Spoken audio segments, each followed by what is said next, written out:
Soulful Conversations with Bithika Anand, exploring the person behind the lawyer. Soulful Conversations with Bithika Anand and Lalit Bhasin, Managing Partner, Bhasin and Company, and immediate past President of the Bar Association of India and President of the Society of Indian Law Firms.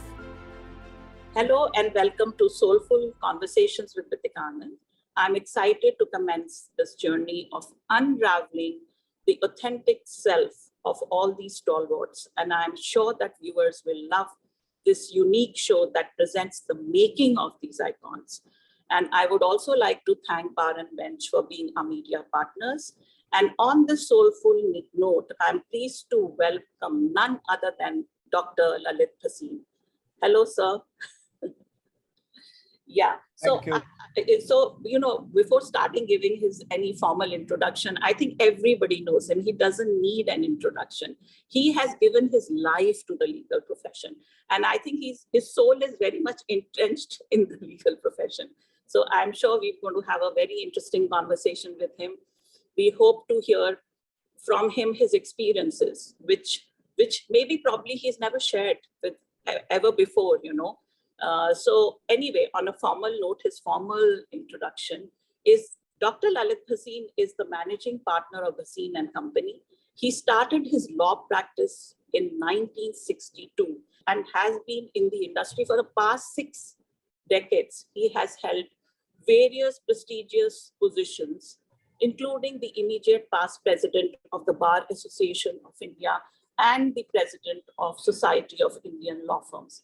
Dr. Bhasin has been conferred as the honorary life member of the International Bar Association for his outstanding service to the legal profession in Melbourne in 1994. He is the chairman of Chartered Institute of Arbitrators, India, and also serves as the chairman of CII National Committee on Legal Services. Once again. So I would like to, share with us any experience that you have, which was in these 60 years, that was really a turning point in your personal as well as in your professional life. Firstly, Bithika, thanks for your very gracious introduction. I don't know whether I deserve it or not, but yes, 60 years of journey, one does accomplish something or the other. And I'm glad that whatever I have accomplished, that has been recognized. But you yourself, I think, have given this platform to the what you call stalwarts of the profession and selected me, so it is a big honor. Your organization and you personally are, you see, something which the law firms, they need. Law firms advise their clients, but you are, the advisor to the law firms. So that is itself is a unique achievement. And I really compliment you for your initiative in this regard. Coming to the question that you said, the turning point in my profession came way back in 1965, 1966, when I was just 4 years in the profession. And one day I got a call from no one else than Rai Bahadur M.S. Oberoi. His secretary said that Mr. Rai Bahadur would like to meet you. So I was quite surprised. When I met him, I was really overwhelmed by the personality of that person. He says that we have legal advisors, but we are not happy with them. We are not satisfied with them. So would you be willing to help us? So I told him, I said, I'm just 4 years in the profession and yours is a very big organization.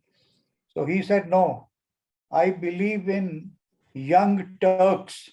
That time young Turk was a phrase which was used for political young leaders like Chandrasekhar and other people. So if you are willing to take this responsibility, we'll be very happy. Of course, I grabbed the opportunity, and at a monthly retainer of rupees 220, Amazing. which was quite a big amount at that point of time, and I accepted that. So that has, you see, proven to be the turning point, because there was no looking back after that. I think they gave me full liberty to deal with their legal matters. And what was very significant was that the Oberoi Group became the first Indian company to set up joint ventures and hotels outside India. So I was drafting those agreements, dealing with the topmost lawyers who represented the other sides, both in India as well as abroad. So that was a real turning point, and I give full credit, you see, to no one else than Rai Bahadur M.S. Oberoi for reposing his confidence. Thereafter, his son has continued to do so, Mr. Bicky Oberoi, Mr. PRS Oberoi, and now his grandson Vikram and Arjun Oberoi. So that was really a starting point of, starting your career in a big way, and develop the firm that you developed over the period of time. Yeah. So what do you think really motivates you? Maybe your motivation would have changed, when you were probably 30 years old, or you're 50 years old, or 60 years old. Now, I mean, we want to go back in the past a bit. So what is it that motivates you? You see, what has motivated me right from the beginning, when I was even a student, and I had the privilege of studying in one of the best institutions, a Hindu college, University of Delhi, to do my graduation there. There also there was a parliament of the college students. It was modeled on India's parliament. There was a prime minister, there was a leader of opposition, there was a speaker, cabinet, meetings, vote of no confidence, everything was there. So it was my ambition, you see, to become the prime minister of the college and to do something for the college. And I succeeded there, because in 1958, I was elected by the entire student community of the college to be the prime minister. When I became the prime minister, I did many things for the benefit of the students, for the benefit of the college. Therefore, the basic thing was of giving it back, you see, to the organization firstly, and then later on when I became a lawyer, so giving it back to the legal profession, and now giving it back to the society at large. Okay. So this really motivates you, in the sense that you get motivated when you kind of do things for the others. And I think you're doing this even till today. Maybe you started it back when you were in college. And I think your persona and all, and what you're doing by saying that you want to do it for. And let me tell you one thing, in my experience, in the legal profession today, there are not many people who want to do that. People want to focus on their practices, in their profession, stay there, and not do anything which is pro bono, or taking care of the legal profession, or advancement of the legal profession, because you need somebody. And I still don't find anybody. I don't know, you can share with us if anybody is coming into your shoes, or you think are interested in doing this part rather than just focusing on the practices. Bithika, when at the young age of 33, when I was already 11 years in the profession, that was in 1973, somehow I was elected by the lawyers of Delhi as the chairman of the Bar Council. Now, as chairman of the Bar Council, it became my mission to do something for the upcoming or poor and young and junior lawyers. I did it in a very unconventional way. I set up, a reference library in the 30 Hazari courts, which was the only district court at that point of time. And that library was meant to be essentially for the junior members of the profession who could not, you see, buy books and who did not have home libraries or office libraries. So that proved to be a boon for them. And it was inaugurated by no less a person than the President of India Okay. in the presence of Honorable Justice H.R. Khanna, in the presence of the law minister. Second thing which I did during my tenure was to create a fund for the disabled and indigent lawyers. And that fund is still continuing. And you know how I was able to raise the funds for this? It Yeah. was, I got the premiere show of the famous film Bobby. I knew Raj Kapoor. So Right. he said, yes, Lalit ji, I will give you for, this is for a noble cause. I will have the premiere. He brought his entire cast to Delhi at the Regal Theatre, and we had a grand premiere where we were able to raise about 5 lakhs of rupees, which was a huge amount, possibly more than 5-6 crores in present days. Right. And we created that fund to help the indigent and disabled lawyers and also to set up that library. Right. Yeah. Amazing, amazing, amazing. This is what I'm saying. I feel that lawyers are. I don't find like that's why I was asking you. Do you think anybody is is going to continue your legacy, sir? Which is very very important. Somebody has to take charge of something. Otherwise, busy doing their own matters and transactions and whatever X Y Z. No, there So are many lawyers who are doing it, many lawyers who are doing good, it. good, You good see, to know that. we Good, have Mr. Lakshmi Kumaran doing it, Jyoti Sagar doing it. You see, everyone is amazing. doing in their own way. Okay. Zia Modi is doing it. So Okay. all that. Great. So, sir, now on a personal aspect, can you just share something with our viewers and our audience, a memory or a moment in your life that has left an impact on you as a person, not on your profession, just as a person? Has any incident or anything that has happened in all these years which has impacted you as a person? You see, what impacted me was the gesture by someone whom people do not know much about, and he was running a law book shop, just opposite or close to Tisazari courts. It was Universal Law Book Depot. Currently, Manish Arora is looking after it along with his brothers.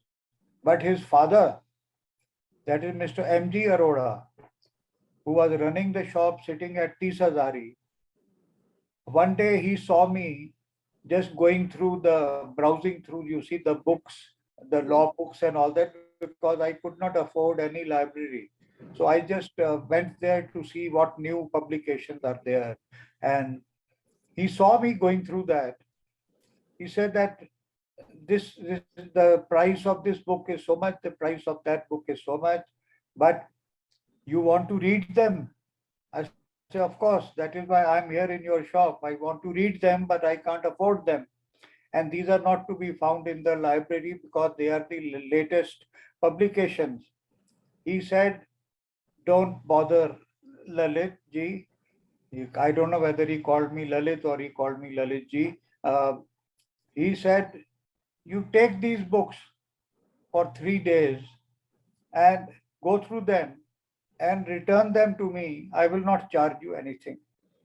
I was quite pleasantly surprised, you see, that a bookseller, which is, you see, he earns his bread, you see, because by selling books.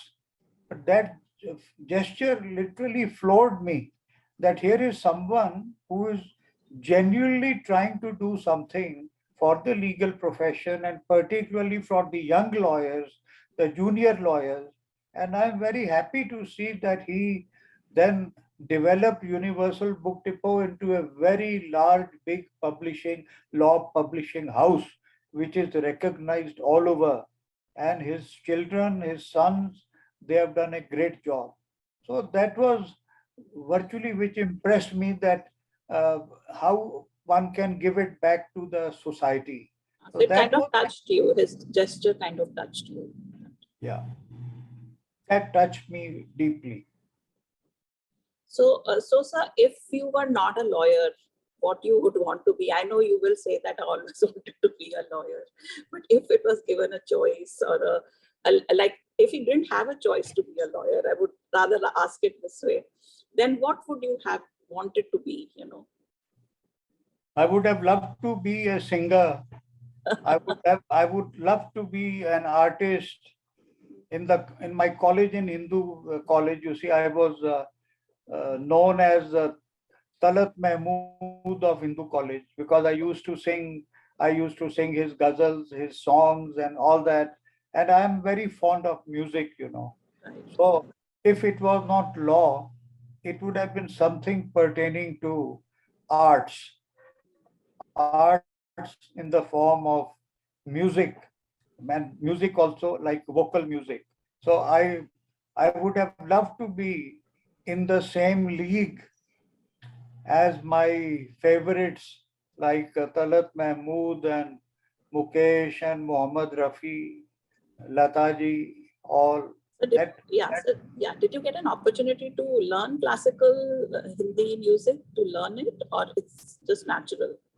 no, it was like natural, because which I think I inherited from my father, who also had a very, you'll be glad to know, soulful voice.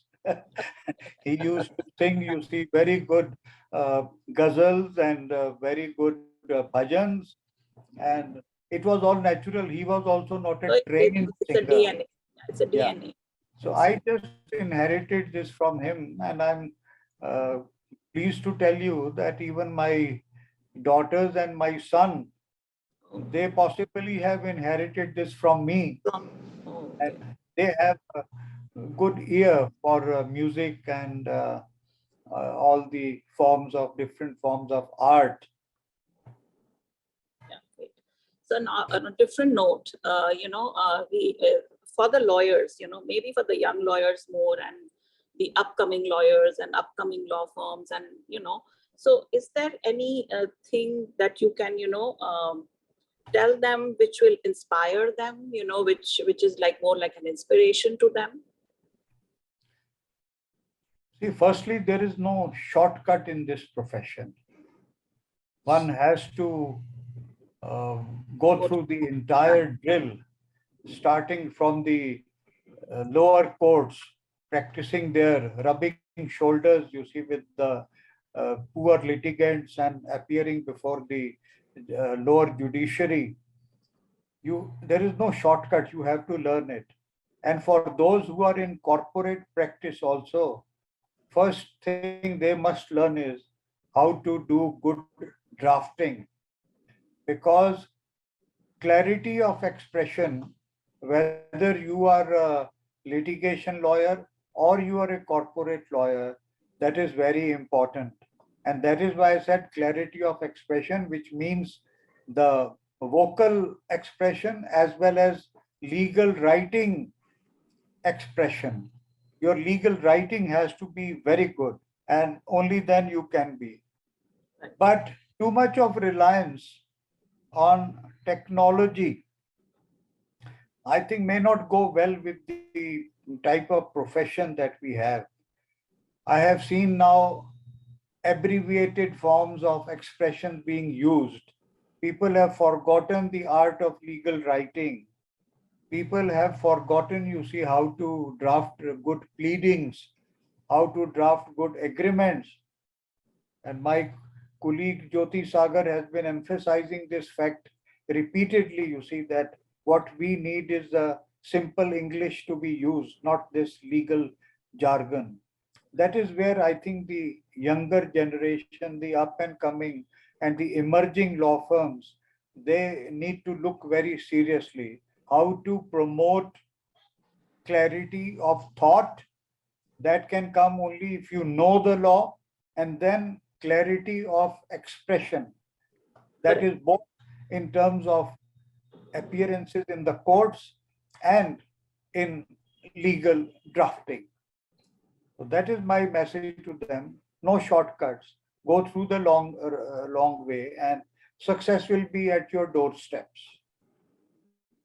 So any point of time in all these years, you had to go for any challenge or a struggle at any moment in your life, and if you can share those moments, if there is any, any struggle, any challenge, where you were kind of, you had to really work towards it to get out of it, or, to move on in life.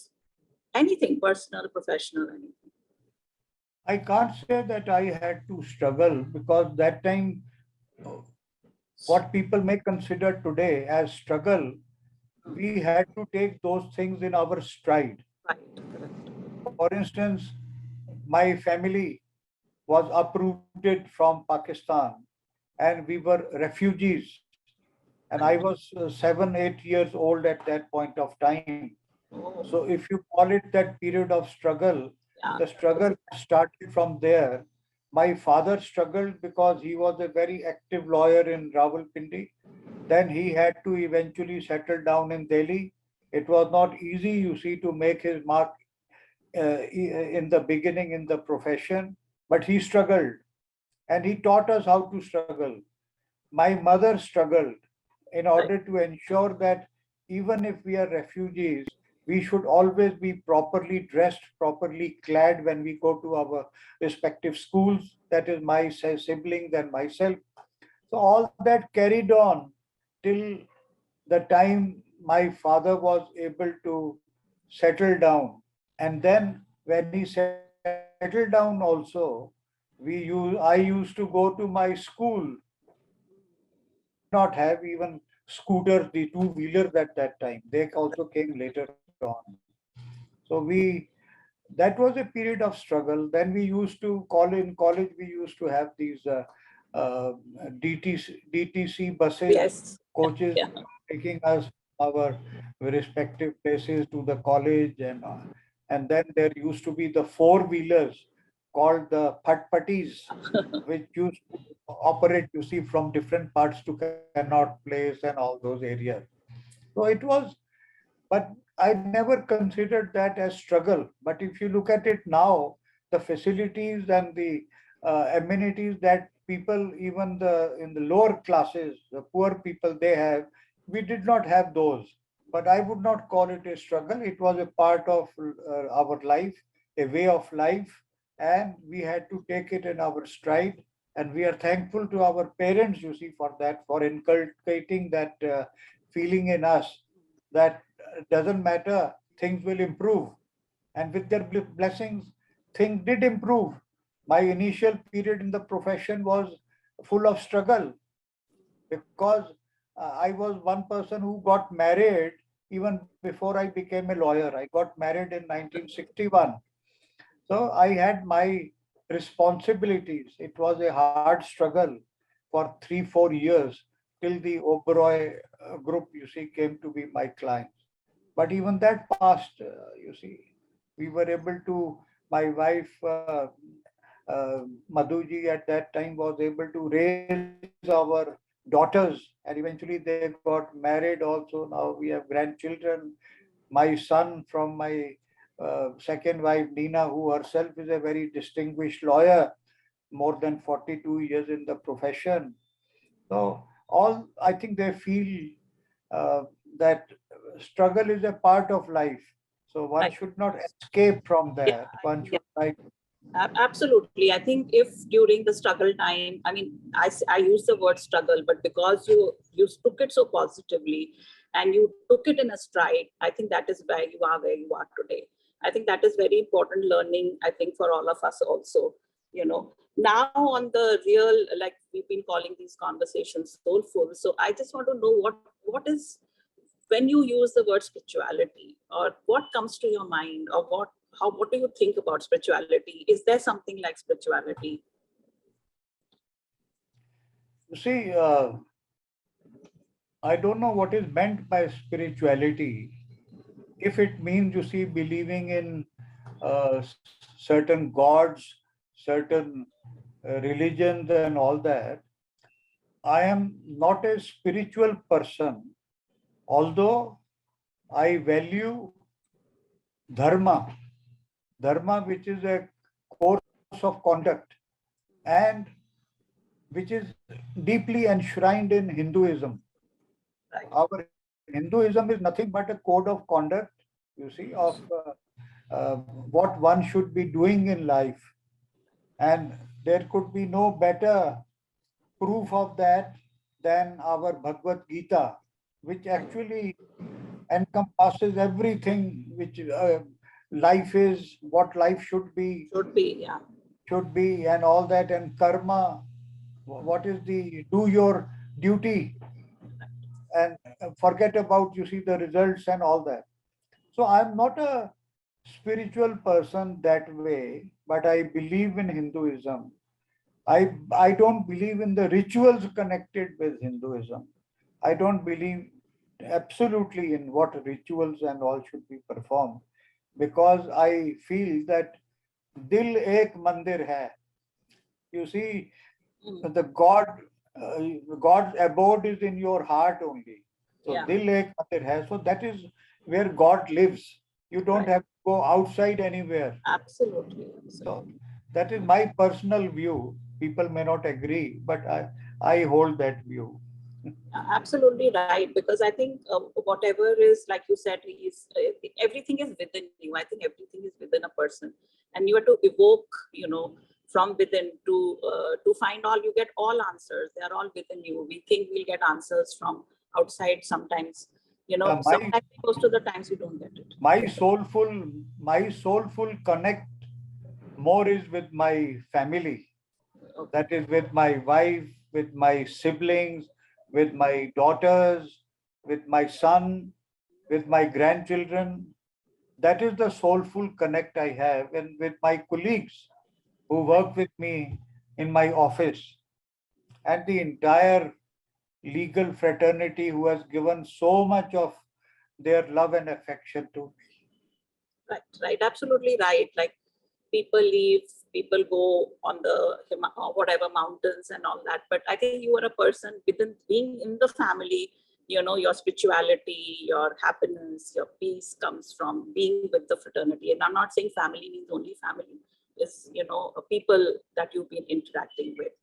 Okay, so another on a happy note. So anything that you have, like any comical incident in your life, a hilarious incident in your life where you could be sharing with us, or many incidents in your life which you could share with us, where we till when you think even now you get a smile on your face or you start laughing, you know. It is something, you see, which I really value. It is not attributable to me, but to what I experienced.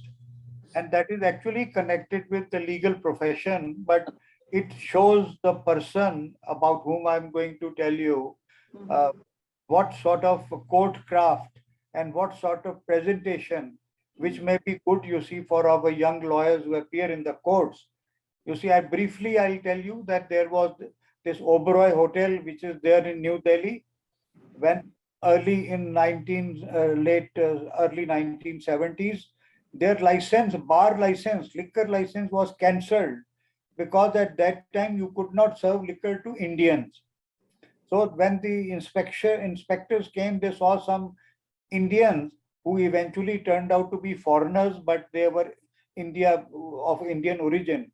So their license was Oberoi Hotel's license was cancelled, and I got a message from the from Rai Bahadur Oberoi that our license is cancelled. What do we do? I said, don't worry, we'll try to move the court.